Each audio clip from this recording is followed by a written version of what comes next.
విశ్వసించువాడు కలవరపడడు. యెషయా గ్రంథము 28వ అధ్యాయము 16వ వచనము.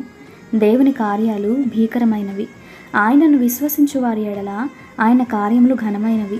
దేవుని బలమును ఎరిగి విశ్వసించిన ఏలియా శత్రు సైన్యము తనని చుట్టుముట్టినా భయపడలేదు. ఎందుకంటే ఆయన బలము, శౌర్యము, ఆయన చేయు కార్యములన్నీ అతడు ఎరిగి ఉన్నాడు. కానీ గెహజీ శత్రు బలాన్ని చూశాడు, దేవుని బలాన్ని తెలుసుకోలేకపోయాడు. అందుకే కలవరపడ్డాడు. నువ్వు ఈ రోజున ఎలీషా వలె కలవరపడకుండా నిర్భయంగా నిబ్బరముగా ఉన్నావా? లేక గెహజీ వలె దేవుని బలం ఎరుగక కలవరపడుతున్నావా? కలవరపడకు, భీతిని దరిచేరనివ్వకు. శత్రు బలము కన్నా మించిన బలము గలవాడు నీ పక్షమును వహించి ఉన్నాడు గనుక విశ్వసించు, కలవరపడకు.